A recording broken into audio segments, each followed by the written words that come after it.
उसे देखने और समझने के बाद आप आज से ही अपने सुखद जीवन के लिए भगवान को शुक्रिया करना शुरू कर देंगे।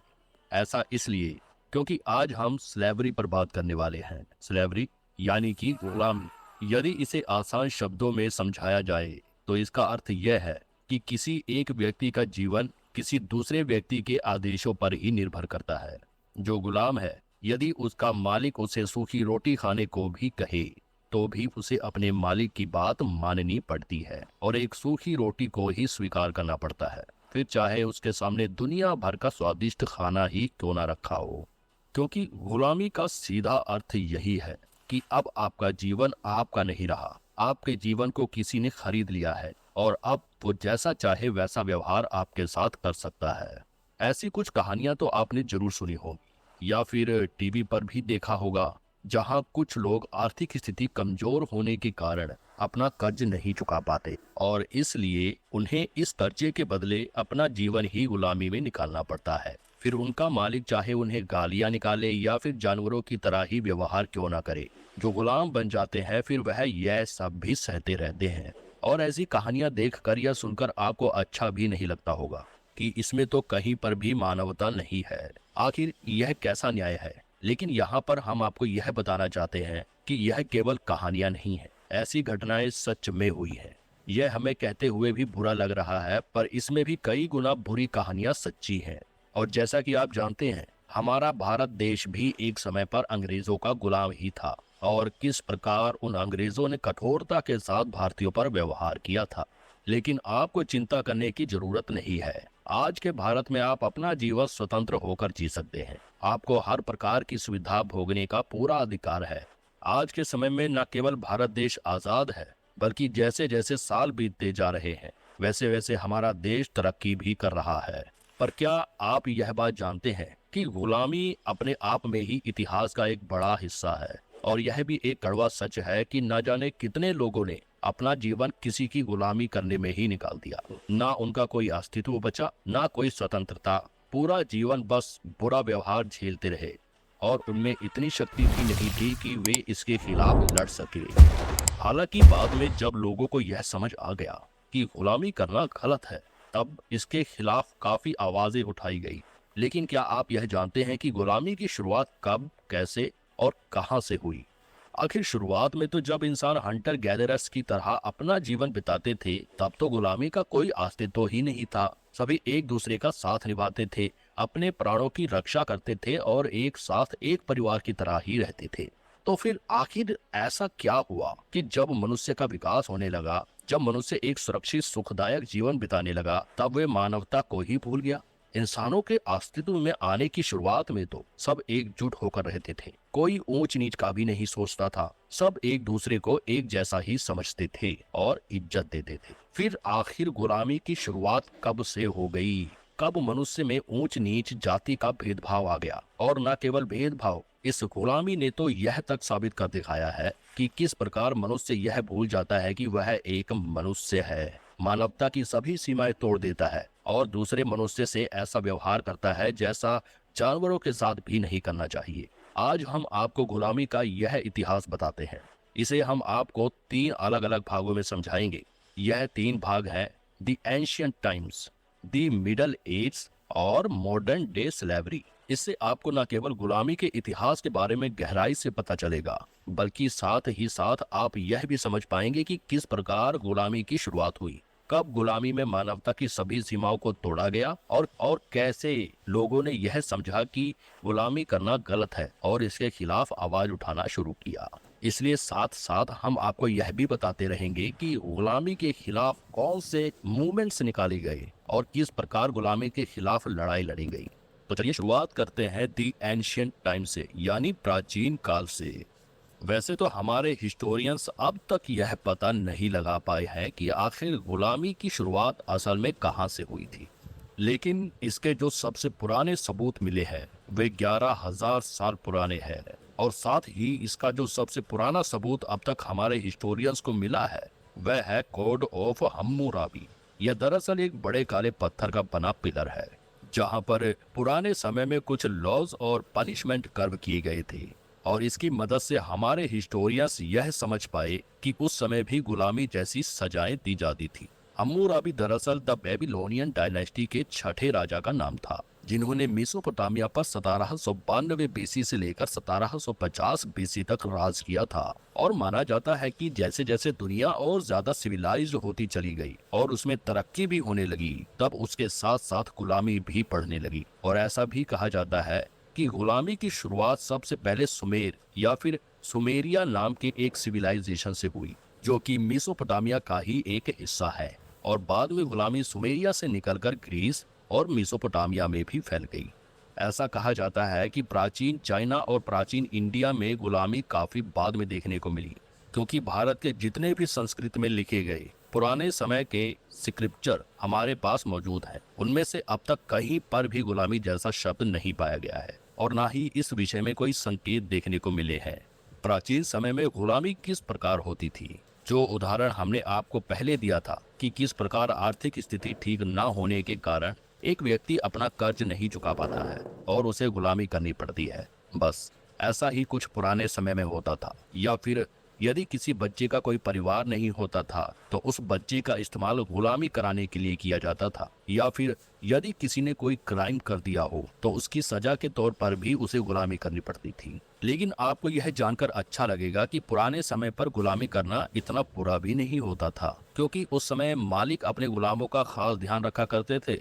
उन्हें सही तरह से खाने पीने की सुविधा दी जाती थी। उस समय गुलामी करने का ज्यादातर यही अर्थ होता था कि अपने मालिक की सेवा करना और उनका काम बिगड़ने ना देना। लेकिन बाद में जाकर यह स्थिति पूरी तरह से बदल गई। कुछ ऐसी घटनाओं के बारे में भी बताया जाता है जहां पर कोई गुलाम अपने मालिक से परेशान होकर चुपचाप भाग जाते थे या फिर आत्महत्या ही कर लेते थे। और इसकी शुरुआत हुई थी द मिडल एज से, क्योंकि इस समय एक राज्य दूसरे राज्यों पर कब्जा करना शुरू कर चुका था और जो राज्य हार जाता था फिर उस राज्य के लोगों को भी गुलाम बना दिया जाता था और अपना फायदा निकालने के लिए उन्हें उनके घर और परिवार से दूर न जाने कितनी कठोरता से गुलामी करने के लिए भेज दिया जाता था।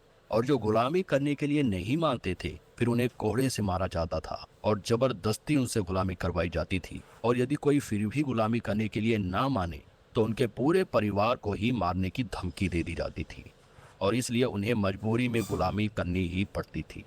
चार्ली माग्ने नाम के एक राजा ने युद्ध करके वेस्ट और सेंट्रल यूरोप को एक किया था और इस युद्ध में न केवल अहिंसा अपने चरम पर थी, बल्कि उसी के समय में गुलामी को एक ग्लोबल स्लेव ट्रेड बना दिया गया था। यानी गुलामों को बेचना शुरू कर दिया गया और उनके बदले पैसे कमाना शुरू कर दिया गया था। अब आप भी अनुमान लगा लीजिए कि यह सब कितना दुखद है। उस समय इंसानों ने ही इंसान के साथ ऐसा व्यवहार किया जैसे कि वह कोई वस्तु हो और उन्हें कभी बुरा ही नहीं लगता हो। उनके साथ ऐसा व्यवहार किया गया जैसे कि उनमें कोई भाव ही ना हो, वह केवल एक खिलौना हो जिसका इस्तेमाल करके छोड़ दिया जाए। और यदि वे गुलामी करने के लिए मना करे तो उन्हें इतना दर्द पहुंचाया जाता था कि आप अनुमान भी नहीं लगा सकते।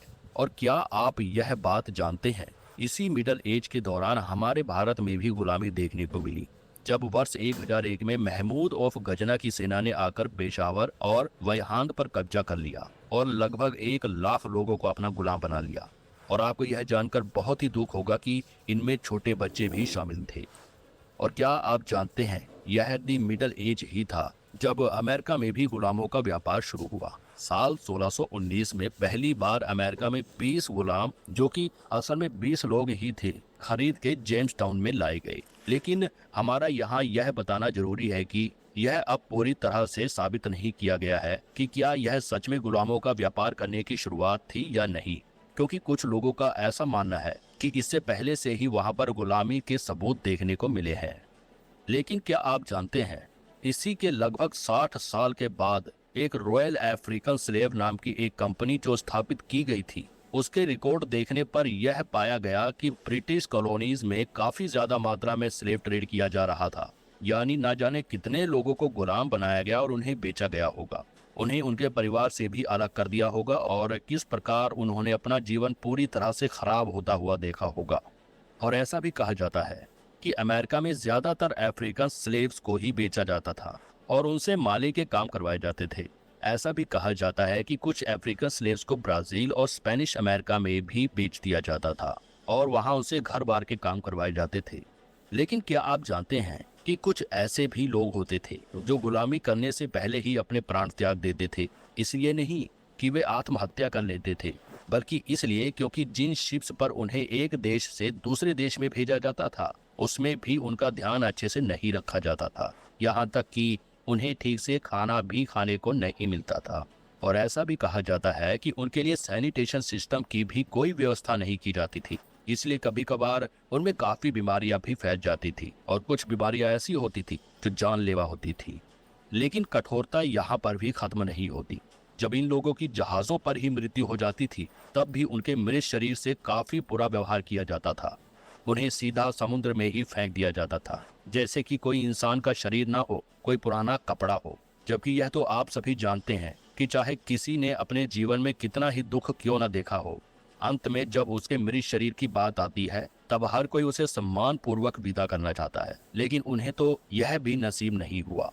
और आपको यह जानकर बहुत ही हैरानी होगी कि ऐसा कहा जाता है कि लगभग 10 से 20 मिलियन लोगों को अमेरिका से अफ्रीका इसी प्रकार लाया जाता था और न जाने कितनों को ही बीच समुद्र में ही फेंक दिया गया था, क्योंकि तब एक देश से दूसरे देश जाने के लिए कुछ हफ्ते या फिर कुछ महीने भी लग जाते थे और इसलिए कुछ लोग इतनी कठोरता को सहन नहीं कर पाते थे और अपना दम तोड़ देते थे। हम जानते हैं कि आपको यह सुनकर काफी निराशा हुई होगी। तो चलिए अब हम एक ऐसे मूवमेंट की बात करते हैं जब गुलामी के खिलाफ लड़ाई लड़ी गई थी।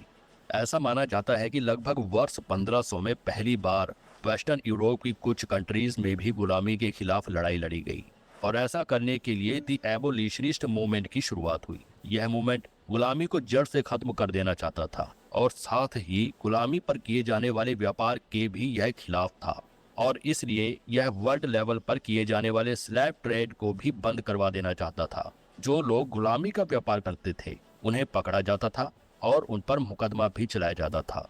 लेकिन फिर भी यह पूरी तरह से गुलामी को खत्म नहीं कर पाया, क्योंकि और भी काफी ऐसे देश और राज्य थे जहां पर स्लेव ट्रेड किया जाता था। और यदि हम स्लेवरी के खिलाफ शुरू किए गए मूवमेंट की बात करें तो ऐसा हो ही नहीं सकता कि दी अमेरिकन सिविल वॉर के बारे में चर्चा न की जाए, क्योंकि इस दौरान लगभग 4 मिलियन लोग यूनाइटेड स्टेट में गुलामी का जीवन बिता रहे थे और जैसे जैसे स्लेवरी बढ़ती चली गई वैसे वैसे इसके खिलाफ लोगों ने आवाज उठाना भी शुरू कर दिया था। साल 1861 में अब्राहम लिंकन यूनाइटेड स्टेट के प्रेसिडेंट बन गए और वह गुलामी के बहुत खिलाफ थे। इसलिए उन्होंने भी इस गुलामी के खिलाफ की लड़ाई में अपना काफी योगदान दिया।